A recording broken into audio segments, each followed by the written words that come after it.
दोस्तों नमस्कार। चर्चा का विषय में आप सभी का मैं विश्वपति स्वागत करता हूँ।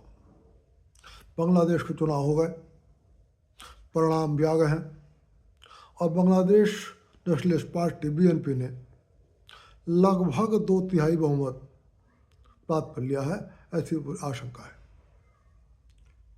आज चर्चा करूँगा कि क्या बांग्लादेश के चुनाव परिणाम से पाकिस्तान पराजित महसूस कर रहा है, आखिर क्या है बीएनपी का इतिहास, कौन है तारिक रहमान, क्या है इनकी पारिवारिक पृष्ठभूमि, क्या भारत कुछ उम्मीदें लगा सकता है, क्या बांग्लादेश के हिंदुओं को अब कुछ राहत मिलेगी, इन सारे विषयों पर चर्चा करूंगा।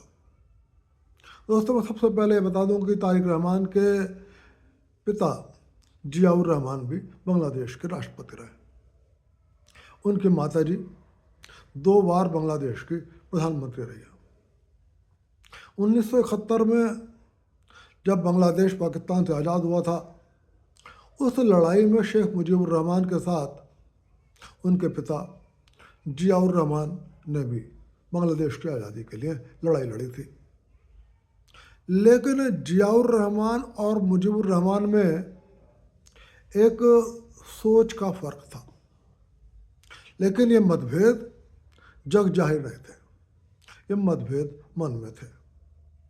और शायद मुजीबुर रहमान को इस बात का एहसास भी नहीं था कि जियाउर रहमान उनसे कुछ मतभेद रखते हैं, लेकिन जियाउर रहमान के मन में वो मतभेद थे। 1971 में जब बांग्लादेश आज़ाद हुआ, तब शेख मुजीबुर रहमान के बिहाफ पर जियाउर रहमान ने ही बांग्लादेश की आज़ादी की घोषणा करी थी। सबको पता है 15 अगस्त 1975 को ढाका में एक तख्ता पलट हुआ और उस तख्ता पलट में शेख मुजीबुर रहमान और उनके परिवार के सदस्यों की हत्या कर दी गई। परिवार फिलहाल जो वो तख्ता पलट हुआ था वो खोंडेकर मुश्ताक, एक मुश्ताक गिरोह जिसे बाद में कहा गया, उसने किया था। और उनकी हत्या के तुरंत बाद खोंडेकर मुश्ताक ने ही खुद को राष्ट्रपति घोषित कर दिया था। लेकिन बाद में इस बात के पुख्ता सबूत मिले कि उस तख्ता पलट के पीछे और मुजीबुर रहमान और उनके परिवार की हत्या के पीछे जो वास्तविक दिमाग था, जो खोंडेकर मुश्ताक के पीछे वास्तविक ताकत थी, वो कोई और नहीं, वो जियाउर रहमान थे।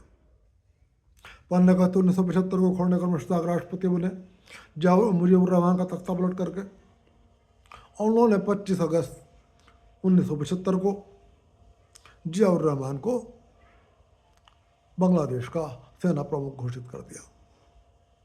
लेकिन जियाउर रहमान की महत्वाकांक्षाएं बस सेना प्रमुख तक सीमित नहीं थी। उनके मन में एक बांग्लादेश भी था, लेकिन साथ में एक मन में उनके ये भी था कि मैं एक दिन बांग्लादेश की कमान संभालूं। और वो इसी उधेड़ बुन में लगे रहे। ये बांग्लादेश की अस्थिरता का दौर था।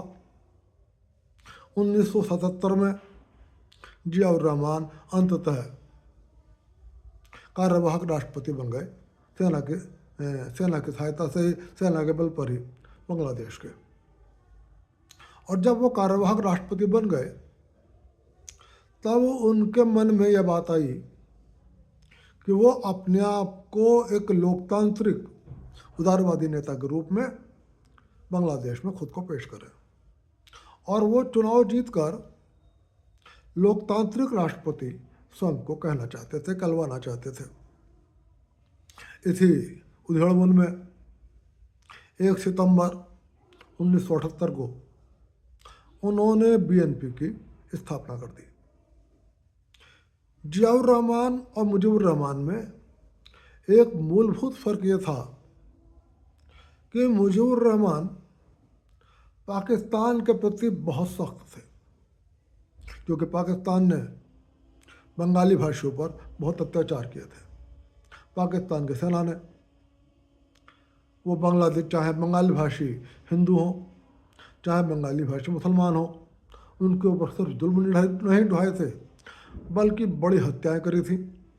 ये हत्याएं कई लाख थी और बंगाली भाषी महिलाओं के साथ वो तमाम जातियाँ करी थी जिनके बारे में आप सुन चुके होंगे और जिनका वर्णन फिलहाल यहाँ करना मैं नहीं चाहता। लेकिन इस सब के बाद भी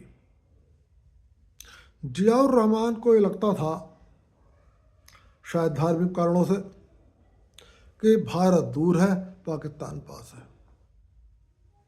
वो पाकिस्तान की कीमत पर भारत से दोस्ती नहीं चाहते थे। दूसरे, वो मुजीबुर रहमान ज़्यादा उदारवादी थे या उदारवादी बन गए थे, लेकिन जियाउर रहमान उतने उदारवादी नहीं थे। जब 1978 में उन्होंने अपनी नई पार्टी की स्थापना करी तो उन्होंने बांग्लादेश राष्ट्रवाद का नारा दिया और कहा कि बांग्लादेश चाहे भारत हो या कोई और देश, उसके पीछे नहीं चलेगा। उसकी अपनी अपनी रक्षा नीतियाँ होंगी, अपनी गृह नीतियाँ होंगी और उसकी अपनी स्वतंत्र विदेश नीति होगी। सच बात यह है कि जियाउर रहमान बांग्लादेश को भारत से कुछ दूर, पाकिस्तान के कुछ नज़दीक और अमेरिका की गोद में ले जाकर रखना चाहते थे, जबकि मुजीबुर रहमान ऐसा नहीं चाहते थे। अंततः जब उन्होंने अपने बीएनपी की स्थापना कर ली 1979 में, जब वो कार्यवाहक राष्ट्रपति ही थे, उन्हीं के देखरेख में बांग्लादेश में एक चुनाव हुआ। ये चुनाव भी फिलहाल तथाकथित ही कहा जाता है, लेकिन बात पुरानी हुई। सेना की देखरेख का चुनाव था। बहुत बड़े मार्जिन से जियाउर रहमान की पार्टी बीएनपी ने बांग्लादेश का चुनाव जीत लिया और 1979 में एक लोकतांत्रिक राष्ट्रपति के रूप में जियाउर रहमान ने बांग्लादेश के राष्ट्रपति की शपथ ली। लेकिन राष्ट्रपति बनने के बाद भी इस बात की कोई गारंटी नहीं थी कि जिस तरीके से खानेकर मुश्ताक ने और जिस तरीके से जियाउर रहमान ने मुजीबुर रहमान का तख्ता पलटा या कुछ और तख्ता पलट हुए, तो इसी प्रकार से जियाउर रहमान का तख्ता नहीं पलटा जाएगा। इस मामले में बांग्लादेश की सेना उसी राह पर थी जिस राह पर पाकिस्तान की सेना है, जहाँ जो भी जनरल शीर्ष पर आता है वो रिटायर नहीं होना चाहता और वो चाहता है कि अब मैं अगले कदम के रूप में पाकिस्तान की सेना, पाकिस्तान का राष्ट्र प्रमुख बन जाऊँ। कुछ ऐसा ही हुआ जियाउर रहमान के साथ। बात 1981 की है। वो चटगांव यात्रा पर गए। वहाँ उन्होंने एक बड़े सैन्य अधिकारी का ट्रांसफ़र कर दिया। उस सैन्य अधिकारी को उस स्थान पर 3.5 साल उसकी पोस्टिंग, वहाँ पर 3.5 साल से वो वहाँ पर पोस्टेड थे, लेकिन वो चाहता नहीं था वो चटगांव को छोड़े। और जियाउर रहमान चाहते थे जो सेना में सख्त अनुशासन के पक्षधर थे, जो कि खुद हालांकि तख्ता पलट करके आए थे, खुद भी सत्ता पे कब्जा करा था, लेकिन चाहते थे कि अब मेरे बाद पूरी सेना बहुत नियमों से काम करे, अनुशासन में रहे, लेकिन ऐसा होता नहीं है। बांग्लादेश की खुफिया सेना के प्रमुख, खुफिया विभाग के प्रमुख ने जियाउर रहमान को चेतावनी दे रखी थी कि सेना में कुछ और लोगों की महत्वाकांक्षाएं पनप रही है और वो किसी भी समय तख्ता पलट कर सकता है। जब जियाउर रहमान ने चटगांव जाने का फैसला करा, तब बांग्लादेश की खुफिया विभाग के प्रमुख ने उनको सलाह दी कि अभी अगले 6 माह तक आप चटगांव ना जाएं। लेकिन जियाउर रहमान को पूरा विश्वास था कि सेना उनके पूरे नियंत्रण में है। वो चटगांव चले गए। उन्होंने उस अधिकारी का ट्रांसफ़र कर दिया और सिर्फ ट्रांसफ़र ही नहीं करा, बल्कि वो जिस फंक्शन में जाने वाले थे उन्होंने यहाँ तक कहलवा दिया कि मैं उस फंक्शन में उस अधिकारी को खड़े हुए ना देखूं। इसका मतलब था कि मेरे फंक्शन में पहुंचने से पहले वो अधिकारी चटगांव को छोड़ दे और जिस नए अधिकारी को चटगांव में पोस्ट करा गया है वो वहां पर अपना स्थान ले ले। उन्होंने आदेश तो दे दिया, लेकिन उस अधिकारी को यह आदेश मंजूर नहीं था। नतीजा ये हुआ, उसने अपने अधीनस्थों को एक बैठक बुलाई और तय हुआ कि जिस होटल में जियाउर रहमान ठहरे हैं उस पर धावा बोल दिया जाए और जियाउर रहमान की हत्या कर दी जाए। उस अधिकारी ने मोतीउर रहमान के नेतृत्व में सैनिकों का एक गुट भेजा जिसने होटल को घेर लिया। होटल के कमरा नंबर 14 में जियाउर रहमान ठहरे हुए थे और वहाँ पर उनकी हत्या कर दी गई। उनके शरीर में बहुत गोलियां लगी। स्थिति ये थी कि जियाउर रहमान के साथ जो और सैन्य अधिकारी होटल में मौजूद थे, किसी ने भी जियाउर रहमान को बचाने का कोई प्रयास नहीं करा। स्थिति यहाँ तक थी कि उनका शव नीचे जमीन पर पड़ा रहा होटल पे, लेकिन किसी ने उनके शव को उठाकर पलंग पर रखना भी उचित नहीं समझा, जबकि उस वक्त वहाँ पर मौके पर बांग्लादेश की नौसेना के अध्यक्ष भी खड़े हुए थे। फिर जियाउर रहमान के बाद फिर वहाँ पर एक सैन्य शासक बना, उस पर फिर चुनाव का दबाव पड़ा और अंततः तारिक रहमान की माँ खालिदा जिया प्रधानमंत्री बनी। उनके माताजी खालिदा जिया 1991 से 1996 तक और उसके बाद 2001 से 2006 तक बांग्लादेश की प्रधानमंत्री रही। इस दौरान बांग्लादेश में बहुदलीय शासन स्थापित हुआ। इस बात का श्रेय खालिदा जिया और जियाउर रहमान को देना पड़ेगा कि उन्होंने अन्य दलों को भी पनपने का मौका दिया बांग्लादेश के अंदर। हालांकि आरोप लगातार ये लगता रहा कि चुनाव कभी भी निष्पक्ष नहीं हुए। हालांकि और दलों ने भाग लिया। 2006 में जब खालिदा जिया सत्ता से उतर गए, उनके ऊपर भ्रष्टाचार के आरोप लगे, उनकी गिरफ्तारी की संभावना बढ़ गई। तब उनके पुत्र तारिक रहमान ने बांग्लादेश छोड़ दिया और वो 2008 में लंदन चले गए। 2058 से अभी 2025 के दिसंबर तक वो निर्वासन के रूप में, निर्वासित जिंदगी के रूप में लंदन में रहते रहे। उन्हें आशंका थी कि मैं जब भी बांग्लादेश जाऊंगा मैं गिरफ्तार कर लिया जाऊंगा। अब जब 2024 में शेख हसीना का तख्ता पलट हुआ, सबको पता है कि यह तख्ता पलट भारत विरोधी भावनाओं के रूप में हुआ। इस तख्ता पलट को अंजाम अमेरिका ने और पाकिस्तान की खुफिया एजेंसी ने दिया। बांग्लादेश के अंदर यूनुस को एक कठपुतली के रूप में प्रधानमंत्री बनाकर बैठा दिया गया। यूनुस जितनी बड़ी कठपुतली अमेरिका की है, उससे ज़्यादा बड़ी कठपुतली पाकिस्तान की सेना की है। और लगभग जब से मोहम्मद यूनुस ने बांग्लादेश की सत्ता संभाली है, पाकिस्तान के बड़े बड़े सैन्य अधिकारी, पाकिस्तान के तमाम खुफिया अधिकारी, लगातार कोई महीना नहीं जा रहा जब वो बांग्लादेश की यात्रा ना कर रहा हो। एक नहीं, दो नहीं, सैकड़ों मौके पर बांग्लादेश ने साफ कहा है कि हमारा पहला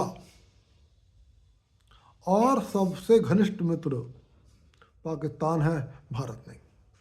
जब तब वो भारत को चढ़ाने के लिए लगातार बयान देते रहे, भारत को उकसाने के लिए बांग्लादेश में हिंदुओं की हत्याओं को अंजाम दिया जाता रहा।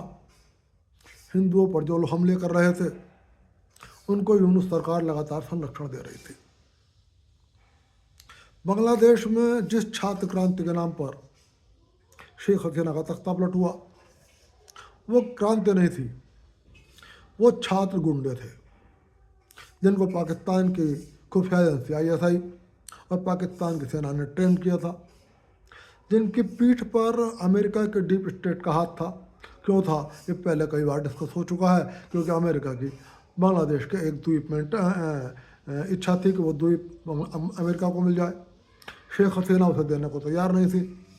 अमेरिका ने शेख हसीना को चेतावनी दी थी कि यदि ये द्वीप तुम अमेरिका को दे दोगी तो तुम आराम से बांग्लादेश पर राज करती रहोगी, कोई तुम्हारे राज में बाधा नहीं आएगी। लेकिन बांग्लादेश के स्वाभिमान से समझौता करने को शेख हसीना तैयार नहीं थी। उस द्वीप को यदि अमेरिका को मिल जाता तो उस द्वीप से अमेरिका, भारत और चीन की लगातार निगरानी करता रहता। और देर सवेर ये इच्छा थी कि वो भारत के पूर्वोत्तर को अलग करके और कुछ चीन के हिस्से को काट कर, कुछ म्यांमार के हिस्से को काट कर एक नए ईसाई देश की स्थापना कर दी जाए। यूनुस ने अमेरिका की शिक्षा का सम्मान किया, पाकिस्तान की शिक्षा का सम्मान किया, अमेरिका को सुरक्षित गलियारा दिया और अमेरिका ने फिलहाल उस द्वीप पर अमेरिका का काम जारी है। अब भारत के लिए चिंताएं बढ़ी हुई थी। मोहम्मद यूनुस लगातार भारत को चिढ़ा रहे थे, कभी हिंदुओं पर हमले तो कभी भारत की चिकन नेक को काटने की बातें करी जा रही थी। दिल्ली के अंदर भी कुछ ऐसे नेता थे, भारत के अंदर भी कुछ ऐसे राजनीतिक दल थे जो चिकन नेट को काटने की लगातार धमकियां दे रहे थे। शरजील इस्लाम, उमर खालिद का नाम आपने सुना होगा, जिन्होंने एक बार नहीं कई बार ये इच्छा व्यक्त करी कि हम जल्द ही भारत का विभाजन करेंगे, चिकन नेक पर मुस्लिम समाज का कब्जा है और हम वहाँ पर चीन और बांग्लादेश की सहायता से बहुत जल्दी भारत के 7 पूर्वोत्तर राज्यों को काटकर एक स्वतंत्र राज्य की स्थापना कर देंगे और भारत का एक और विभाजन कर देंगे। इसी का परिणाम है कि फिलहाल ये दोनों आतंकवादी विभाजनकारी फिलहाल जेल में बंद है और देश के सुप्रीम कोर्ट के कुछ वो वकील जो लगातार भारत विरोधी ताकतों को संरक्षण देते हैं, उनकी रिहाई के लिए सुप्रीम कोर्ट में रिहाई कर रहे हैं। इधर शेख हसीना की सत्ता के बाद जब मोहम्मद यूनुस ने बांग्लादेश की सत्ता संभाली तो उन पर भी दबाव था कि वो चुनाव कराएं। लेकिन आशंका थी कि यदि चुनाव हुआ और चुनाव में सभी दलों ने भाग लिया तो शेख हसीना दोबारा से चुनाव जीत सकती है। और स्वाभाविक है, ना पाकिस्तान, ना अमेरिका और ना यूनुस किसी भी कीमत पर शेख हसीना को सत्ता देने को तैयार नहीं थे। इनके दिमाग में ये बात थी यदि शेख हसीना की सत्ता दोबारा से स्थापित हो गई तो जो उन्होंने हिंसक आंदोलन, हिंसक क्रांति के सहारे सत्ता पलट किया है वो सब बेकार हो जाएगा। हम बांग्लादेश को जो पाकिस्तानी गोद में उठाकर रखना चाहते हैं वो उद्देश्य विफल हो जाएगा। हम बांग्लादेश में अमेरिकी सेनाओं की स्थापना करने को तैयार, को बुलाने के लिए तैयार हैं, हम अमेरिका का बेस बनवाने को तैयार हैं, वो उद्देश्य विफल हो जाएगा। इसलिए मोहम्मद यूनुस ने तमाम छात्र नेताओं और लोगों के से मिलकर ये षड्यंत्र रचा कि अवामी लीग को बांग्लादेश के चुनाव से बाहर रखा गया। शेख हसीना फिलहाल दिल्ली के अंदर शरण लिए हुए। एक अच्छी बात है कि भारत में शेख हसीना के मामले में भारतीय जनता पार्टी हो, सत्ता पक्ष हो या विपक्ष हो, कांग्रेस पार्टी हो, लगभग एक मत है। शेख हसीना के जितना समर्थन सत्ता पक्ष कर रहा है, वर्तमान सरकार कर रही है, मोदी सरकार कर रही है, शेख हसीना का उतना ही समर्थन कांग्रेस पार्टी कर रही है। वैसे भी गांधी परिवार के शेख हसीना के परिवार से बहुत अच्छे संबंध है। जब मोहम्मद यूनुस ने शेख हसीना की पार्टी को सरकार से बाहर रखने का निर्णय करा तब भारत के दिमाग में चिंताएं थी कि यदि अब निर्वाचित होकर भी कोई ऐसी सरकार आ गई जो पूरी तरीके से भारत के विरोधी हो तो लंबे समय तक भारत को बांग्लादेश की ओर से चिंताएं बने रहेंगे। पाकिस्तान चाहता था कि बांग्लादेश की जमात इस्लामी बांग्लादेश ढाका के अंदर सरकार बनाए। मोहम्मद यूनुस सरकार ने जमात इस्लामी के ऊपर लगे न केवल सारे प्रतिबंध हटा दिए बल्कि बांग्लादेश की यूनुस सरकार पूरी तरीके से जमात इस्लामी के पीछे खड़ी हो गई। जमात इस्लामी की हर तरीके से सहायता की जाने लगी। जमात इस्लामी ने जो वहाँ के वो तथा छात्र, वो गुंडे छात्र जिन्होंने अपना राजनीतिक दल बना लिया था, वो भी जमात इस्लामी के साथ खड़े हुए। हालांकि सत्ता पलट के पर नाम उनका आया था, लेकिन सच ये है उनका बहुत बड़ा रोल नहीं था और वो नाम मात्र की सीटों पर चुनाव लड़ने की स्थिति में थे। और इस तरीके से जमात इस्लामी ने 11 और दलों के साथ और उन गुंडे छात्रों के साथ मिलकर बांग्लादेश में चुनाव लड़ने का ऐलान कर दिया। मोहम्मद यूनुस को, पाकिस्तान को और अमेरिका को ये पूरा विश्वास था कि जमात इस्लामी ने अब जब 11 राजनीतिक दलों से समझौता कर लिया है और वो गुंडे छात्र जिन्होंने बांग्लादेश में अराजकता फैलाई, जिन्होंने बांग्लादेश को विकास के पटरी से हटाया, वो भी जब जमात इस्लामी के साथ आ गए हैं तो निश्चित रूप से जमात इस्लामी ढाका में सरकार बना लेगी और हम लंबे समय तक भारत के पड़ोस में एक दुश्मन को बैठा देंगे। पाकिस्तान को पूरी उम्मीद थी कि जब भारत के बगल में एक और दुश्मन बैठ जाएगा तो भारत अपना सारा ध्यान पाकिस्तान की ओर नहीं लगा सकता, उसकी चिंताएं बांग्लादेश की ओर होंगी। उधर मालदीव को लेकर पहले ही भारत की चिंताएं थीं, हालांकि अब वो सुलझ गई है। उधर यह उम्मीद थी कि चूंकि अमेरिका अपना दूरी बना लेगा तो भारत के लिए एक तीसरा चिंता का मोर्चा और खड़ा हो जाएगा। ऐसे में भारत सरकार के सामने एक चुनौती थी कि भारत करे तो क्या करे। पाकिस्तान के प्रधानमंत्री शहबाज शरीफ और पाकिस्तान का वो फील्ड मार्शल आसिम मुनीर ने अमेरिका जाकर डोनाल्ड ट्रंप को विश्वास दिला दिया था कि अब चूंकि बांग्लादेश में भारत विरोधी भावनाएं चरम पर हैं और वास्तव में चरम पर थी और चरम पर अभी हैं, इसलिए फिलहाल बांग्लादेश के चुनाव में किसी भी कीमत पर जमात इस्लामी चुनाव नहीं हार सकती और चुनाव के बाद भी जमात इस्लामी और वो छात्र मिलकर ढाका में सरकार बना लेंगे, यूनुस हटेंगे, लेकिन जमात इस्लामी आ जाएगी। जमात इस्लामी हिंदुओं की बहुत बड़ी दुश्मन है। बांग्लादेश में जो हिंदुओं पर हमले होते हैं वो उन्हीं छात्र संगठनों और राजक जो गुंडे छात्र हैं उनके द्वारा और जमात इस्लामी के कार्यकर्ताओं के द्वारा किए जाते हैं। अमेरिका भी खुश था जब शहबाज शरीफ और आसिम मुनीर ने उन्हें विश्वास दिला दिया कि चुनाव हो जाने दो, कोई चिंता वाली बात नहीं है, जीत का जो भी आएगा वो भारत का दुश्मन होगा, जीत का जो भी आएगा वो भारत के लिए चिंताएं खड़ी करेगा। तो अमेरिका ने इस चुनाव को पूरा समर्थन दे दिया और अंततः 12 तारीख को बांग्लादेश के चुनाव संपन्न हुए।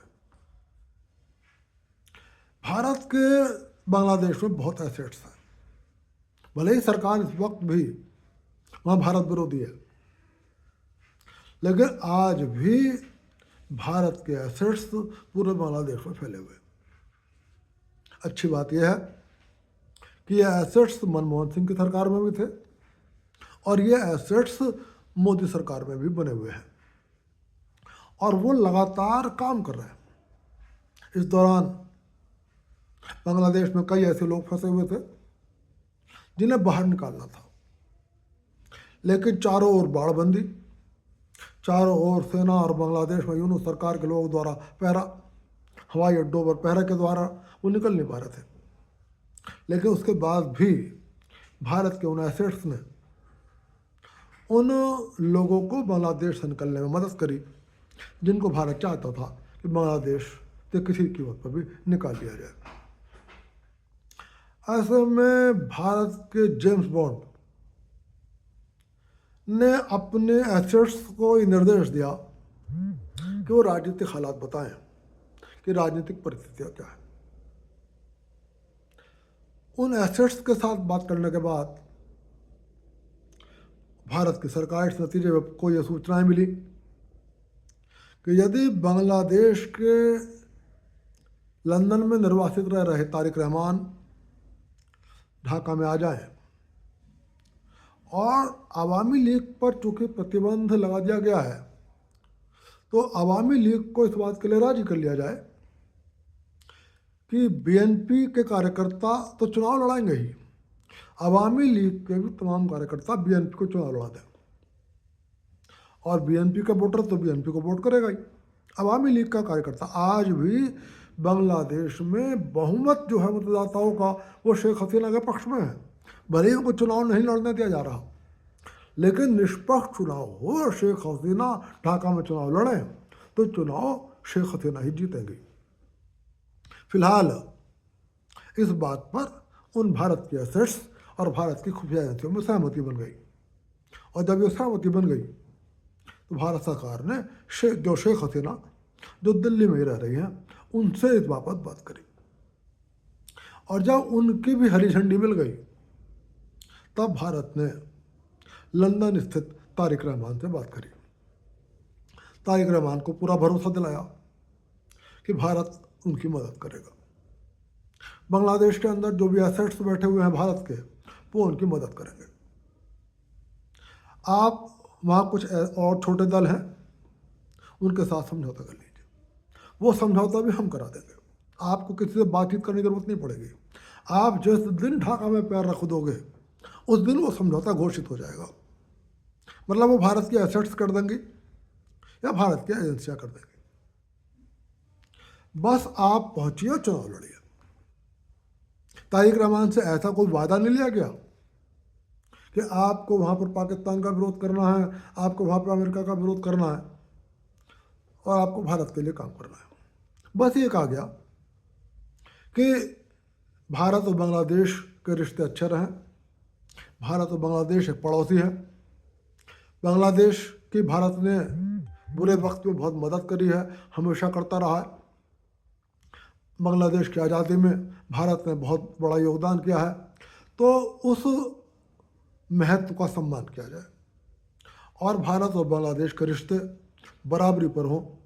भारत बांग्लादेश का विकास चाहता है, भारत बांग्लादेश की मदद करने को हर वक्त तैयार है। बांग्लादेश भारत के दुश्मनों को शरण ना दे और बांग्लादेश भारत के लिए किसी तरीके की चिंताएं खड़ी ना करे।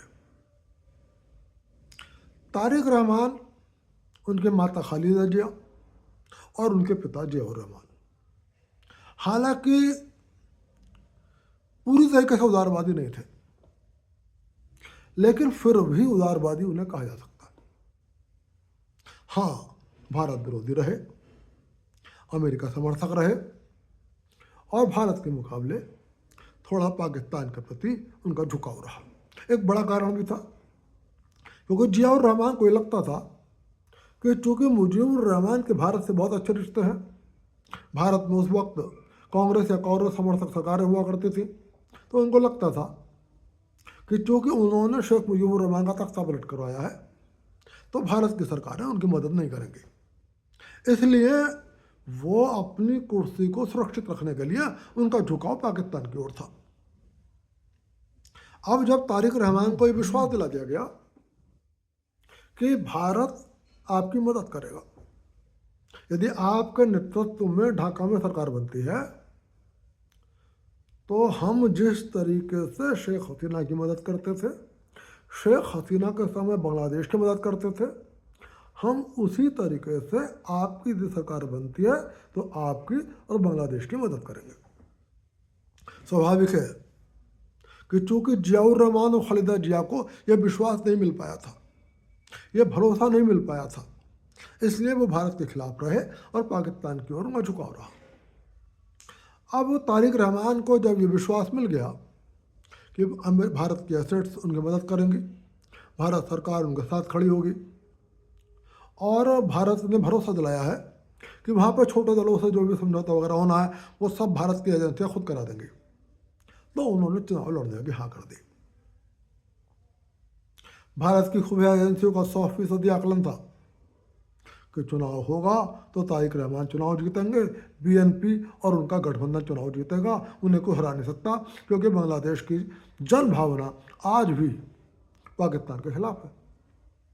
दूसरी ओर पाकिस्तान के प्रधानमंत्री और पाकिस्तान के आसिम मुनीर को पूरा विश्वास था कि जिन छात्र गुंडों ने शेख हसीना को हटाया है, अब उन छात्र गुंडों का बांग्लादेश में इतना बड़ा प्रभाव है कि अंततः वही चुनाव जीतेंगे और उनके कारण ही अमेरिका को भी ऐसा विश्वास था। चुनाव हुए, शेख हसीना, तारिक रहमान ढाका आए, और आप ये ताज्जुब करेंगे कि जिस दिन ढाका आए, चूँकि उनकी माँ की तबीयत बहुत ख़राब थी और ये था कि यदि खालिदा जिया का निधन हो गया और तारिक रहमान ढाका नहीं आए तो एक वैक्यूम पैदा हो सकता है और भारत के सामने चिंताएं खड़ी हो सकती हैं कि अचानक से जमात इस्लामी ने दिवा सरकार बना ली तो भारत के लिए लंबे समय तक चिंताएं होंगी। तो भारत ने तारिक रहमान से कहा कि फ़िलहाल यदि आपकी माँ का स्वास्थ्य ठीक हो जाता है तो सही है, उनके नेतृत्व में चुनाव हो जाएगा, और यदि उनको वो इस लायक नहीं रहती हैं या खुदा न खास्ते कुछ और हो जाता है तो आपके नेतृत्व में चुनाव हो जाएगा, और हम आपको भरोसा दिलाते हैं कि सारी लोग, सारी पार्टियाँ, हमारे सारे एसेट्स आपको अपने नेता मान लेंगे। जिस दिन तारिक रहमान ने ढाका में पैर रखा, बांग्लादेश के अवाम ने करोड़ों की तादाद में बांग्लादेश के विभिन्न शहरों में सड़कों पर आकर जश्न मनाया और तारिक रहमान को समर्थन दिया। तारिक रहमान अभिभूत थे और उसी दिन उनको विश्वास हो गया कि वो चुनाव जीत जाएंगे। दरअसल ये जो सड़कों पर लोग आए, इसमें बीएनपी के लोग भी थे और इसमें अवामी लीग के लोग भी थे, और भारत के एसेट्स ने भी, जो भी एसेट्स थी, उन्होंने इस बात का पूरी वो रखा, इस बात की पूरी व्यवस्था रखी कि तारिक रहमान का जोरदार स्वागत बांग्लादेश में होना चाहिए। खुद भारत के विदेश मंत्री एस जयशंकर, जैसे उनका माता की डेथ हुई, भारत के विदेश मंत्री एस जयशंकर स्वयं ढाका गए और उनके माता के निधन पर शोक व्यक्त करते हुए भारत के प्रधानमंत्री का एक पत्र उनको सौंपा। चुनाव संपन्न हो गए, और ये एक बहुत बड़ी बात है कि सिर्फ साधारण बहुमत नहीं, 2/3 बहुमत से बीएनपी और गठबंधन ने ढाका में जीत हासिल कर ली। ये जीत सिर्फ बांग्लादेश के अवाम की जीत नहीं है, ये जीत पाकिस्तान की एक बहुत बड़ी हार है, क्योंकि पाकिस्तान चाहता था कि बांग्लादेश में जमात इस्लामी की सरकार बन जाए। एक तो जमात इस्लामी पूरी तरह भारत विरोधी है, जमात इस्लामी इस्लाम के नाम पर पाकिस्तान का समर्थन करती है। जमात इस्लामी ने 1971 की बांग्लादेश की आज़ादी का भी विरोध किया था। जमात इस्लामी ने एक बार नहीं, कई बार ये बात कही थी कि बांग्लादेश का अंततः पाकिस्तान में विलय हो जाना चाहिए। हालांकि इन चुनावों के दौरान जमात इस्लामी को भी लगा था कि पूरी तरीके से भारत विरोध के रास्ते पर चलकर शायद चुनाव नहीं जीता जा सकता, और इसलिए जमात इस्लामी ने विश्वास दिलाया था कि यदि वो चुनाव जीत गए तो वो भारत से अच्छे संबंध बनाने पर ध्यान देंगे और बांग्लादेश के हिंदुओं पर होने वाले अत्याचारों को रोकेंगे। लेकिन ना भारत को विश्वास था, ना भारत के एसेट्स को विश्वास था, ना बांग्लादेश के हिंदुओं को विश्वास था, ना अवामी लीग को विश्वास था, और ना भारत के एसेट्स को विश्वास था।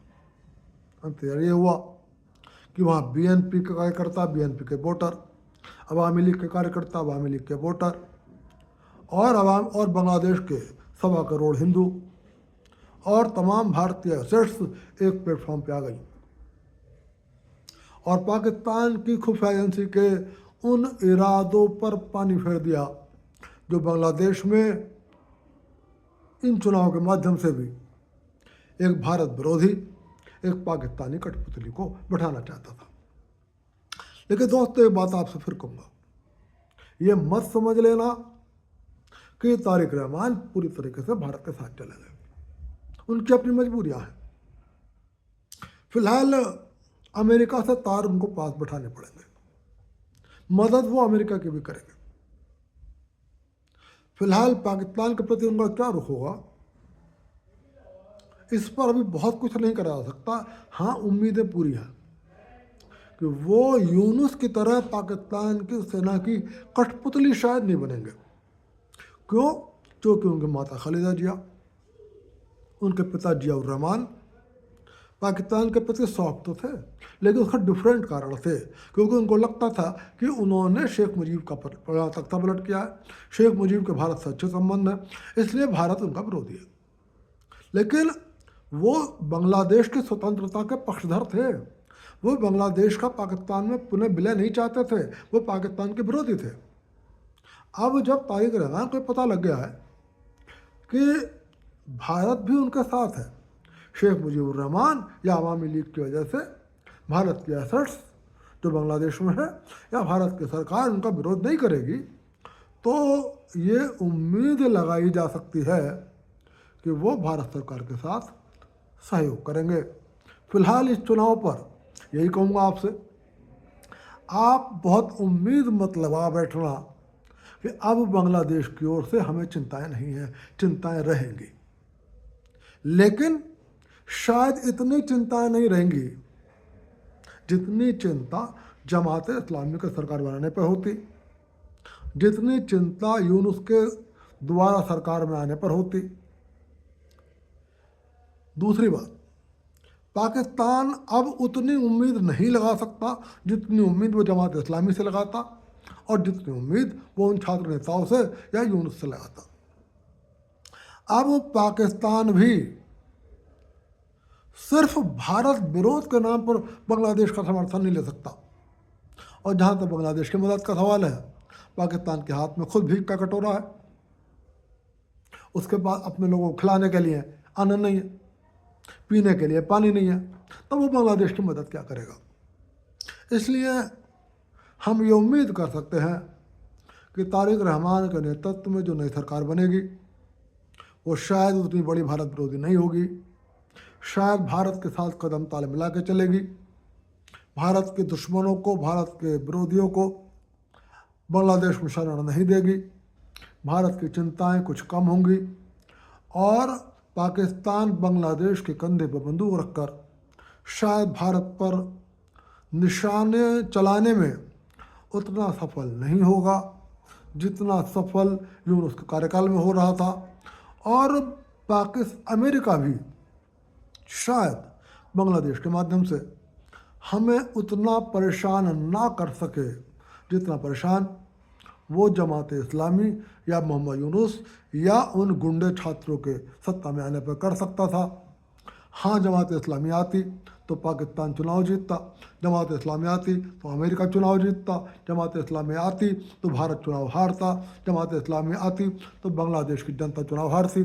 फिलहाल मैं ये निश्चित रूप से कह सकता हूँ कि बांग्लादेश की जो वर्तमान सरकार है, इस चुनाव में बांग्लादेश का जो चुनाव हुआ है इसमें बांग्लादेश की जनता जीती है, भारत नहीं जीता है, बांग्लादेश की जनता जीती है। लेकिन हारा कौन है? बांग्लादेश के चुनाव में पाकिस्तान बुरी तरीके से हारा है। आज की चर्चा के विषय में चर्चा यहीं तक, फिर मिलूँगा, फिर किसी विषय पर चर्चा करूँगा। और चलते चलते आपसे फिर बस यह निवेदन कर रहा हूँ, वीडियो पसंद आए लाइक कर देना, चैनल को सब्सक्राइब कर देना। आप सभी को विश्वपति का नमस्कार।